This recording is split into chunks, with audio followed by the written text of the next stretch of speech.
Assalamualaikum warahmatullahi wabarakatuh. Perkenalkan, nama saya Febrianti Wahyunitasari yang merupakan mahasiswi dari Prodi Pendidikan Sejarah Angkatan 2018 Fakultas Ilmu Sosial dan Hukum Universitas Negeri Makassar. Materi ini disusun untuk memenuhi tugas ujian akhir semester pada mata kuliah Evaluasi Pembelajaran Sejarah.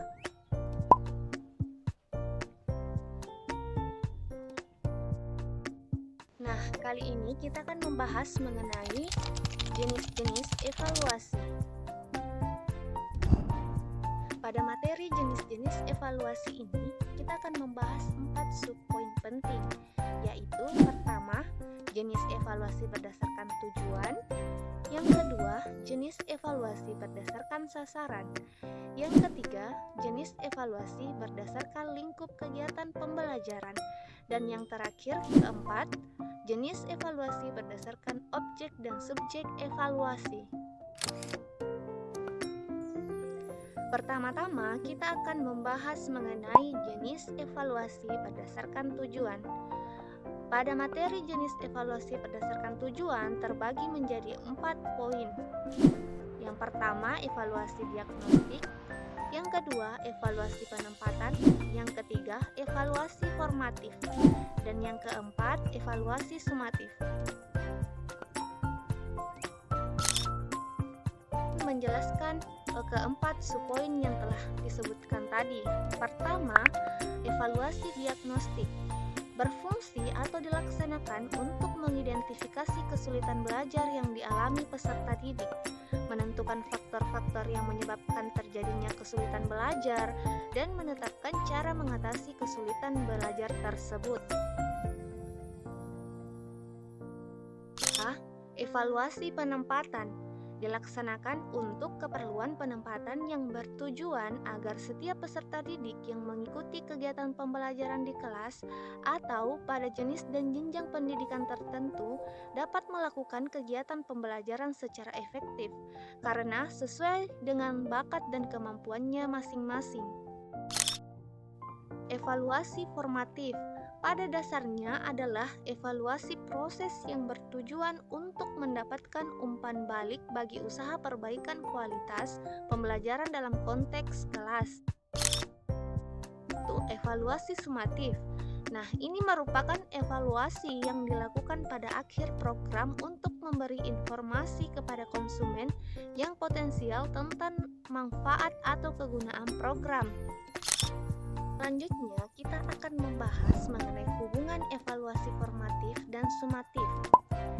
Nah, jika kita lihat dari segi tujuan dari formatif untuk mengetahui sejauh mana program terlaksana dalam jangka waktu tertentu, sedangkan tujuan dari sumatif untuk menentukan nilai yang melambangkan keberhasilan dari program yang telah dilaksanakan. Selanjutnya, kita lihat dari segi pertanyaan. Untuk poin formatif, pertanyaan yang muncul kemudian apa yang sedang dikerjakan, apa yang perlu diperbaiki, bagaimana akan diperbaiki. Sedangkan pertanyaan pada sumatif, apa hasilnya, dengan siapa, dalam kondisi bagaimana, dan penataran yang mana. Selanjutnya kita lihat pada poin tindak lanjut.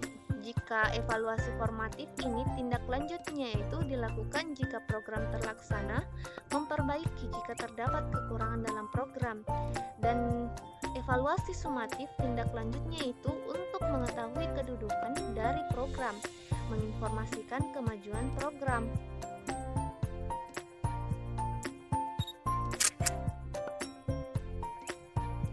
Nah, selanjutnya kita akan membahas mengenai subpoin kedua, yaitu jenis evaluasi berdasarkan sasaran.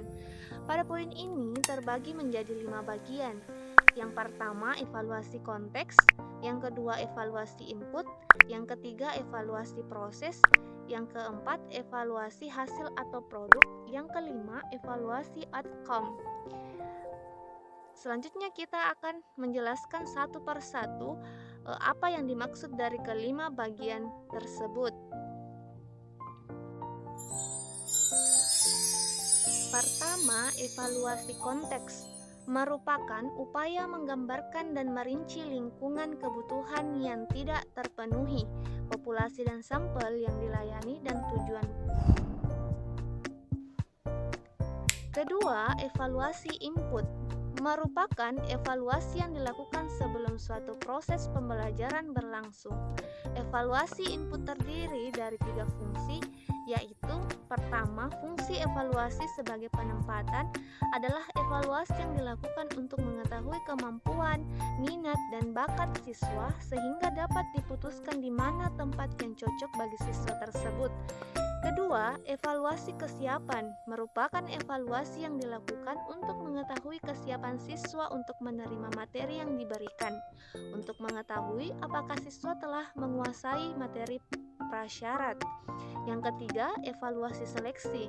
Nah, evaluasi ini yang dilakukan karena adanya daya tampung.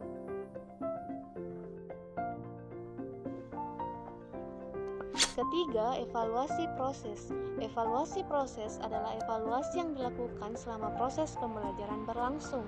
Artinya, evaluasi proses ini terdiri dari 4 fungsi, yaitu 1. Evaluasi kualitatif, merupakan evaluasi terhadap proses pembelajaran tentang interaksi yang terjadi dalam kelas.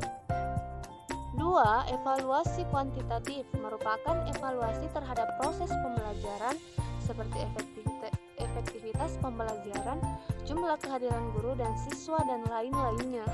3. Evaluasi formatif, merupakan evaluasi yang dilakukan untuk mengetahui penguasaan materi selama proses pembelajaran sedang berlangsung. 4. Evaluasi diagnostik, merupakan evaluasi yang dilakukan untuk mengetahui tentang kesulitan belajar yang dialami oleh siswa.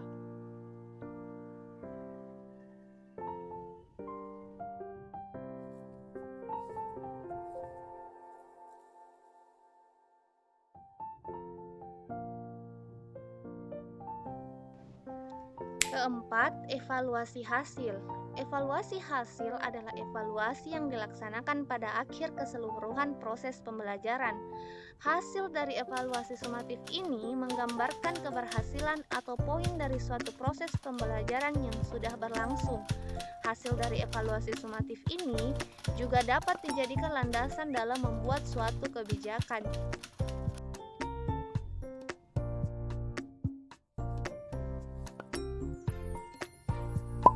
Kelima, evaluasi outcome adalah evaluasi terhadap elemen-elemen yang terkait dalam penentuan dampak atau pengaruh yang dihasilkan layanan program terhadap sasaran secara keseluruhan.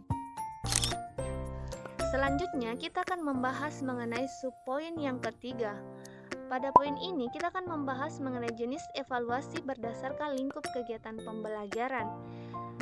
Poin ini terbagi menjadi 3 bagian. Pertama, evaluasi program pengajaran. Kedua, evaluasi proses pelaksanaan pengajaran. Yang ketiga, evaluasi hasil belajar. Berikut ini kita akan menjelaskan satu persatu dari bagian tersebut. Pertama, evaluasi atau penilaian terhadap program pengajaran akan mencakup 3 hal, yaitu evaluasi terhadap tujuan pengajaran, evaluasi terhadap isi program pengajaran, dan yang ketiga, evaluasi terhadap strategi belajar mengajar. Kedua, evaluasi proses pelaksanaan pengajaran yang terdiri dari 1. Kesesuaian antara proses belajar mengajar yang berlangsung dengan garis-garis besar program pengajaran yang telah ditentukan. Kedua, kesiapan guru dalam melaksanakan program pengajaran. 3. Kesiapan peserta didik dalam mengikuti proses pembelajaran. 4. Minat atau perhatian peserta didik di dalam mengikuti pelajaran. 5. Keaktifan atau partisipasi peserta didik selama proses pembelajaran berlangsung. 6. Peranan bimbingan dan penyuluhan terhadap peserta didik yang memerlukan. 7. Komunikasi 2 arah antara guru dan murid selama proses pembelajaran berlangsung. 8. Pemberian dorongan ataupun motivasi terhadap peserta didik. 9. Pemberian tugas-tugas kepada peserta didik dalam rangka penerapan teori-teori yang diperoleh di dalam kelas. 10. Upaya menghilangkan dampak negatif yang timbul sebagai akibat dari kegiatan-kegiatan yang dilakukan di sekolah. Selanjutnya, pada bagian ketiga, yaitu evaluasi terhadap hasil belajar peserta didik yang mencakup A. Evaluasi mengenai tingkat penguasaan peserta didik terhadap tujuan-tujuan khusus yang ingin dicapai dalam unit-unit program pengajaran yang bersifat terbatas, dan B. Evaluasi mengenai tingkat pencapaian peserta didik terhadap tujuan-tujuan umum pengajaran.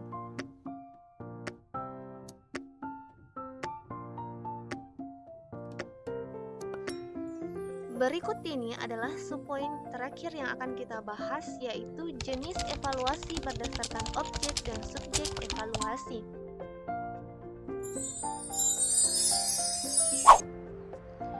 Yang pertama, kita akan membahas mengenai evaluasi objek. Evaluasi objek yaitu input atau bahan mentah yang siap untuk diolah dalam dunia pendidikan, khususnya proses pembelajaran di sekolah, yaitu para calon peserta didik seperti calon murid, calon siswa, calon mahasiswa, dan lain sebagainya. Segi input ini, maka objek dari evaluasi pendidikan meliputi 3 aspek, antara lain pertama, aspek kemampuan, kedua, aspek kepribadian, dan 3, aspek sikap. Jika kita lihat dari segi transformasi, maka objek dari evaluasi pendidikan ini meliputi A. Kurikulum atau materi pembelajaran, B. Metode mengajar dan teknik penilaian, C. Sarana atau media pendidikan, D. Sistem administrasi, dan E. Guru dan unsur-unsur persoalan lainnya yang terlibat dalam proses pendidikan. Selanjutnya mengenai evaluasi subjek. Evaluasi subjek ini adalah evaluasi berdasarkan subjek evaluasi yang terbagi menjadi 2 jenis, yaitu internal dan eksternal. Evaluasi internal dilaksanakan oleh pihak-pihak yang ada dalam organisasi seperti dalam pendidikan di sekolah, dilaksanakan oleh peserta didik. Evaluasi eksternal dilaksanakan oleh pihak-pihak luar lembaga ataupun organisasi.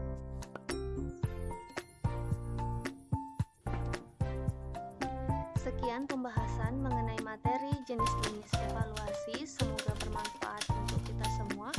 Wassalamualaikum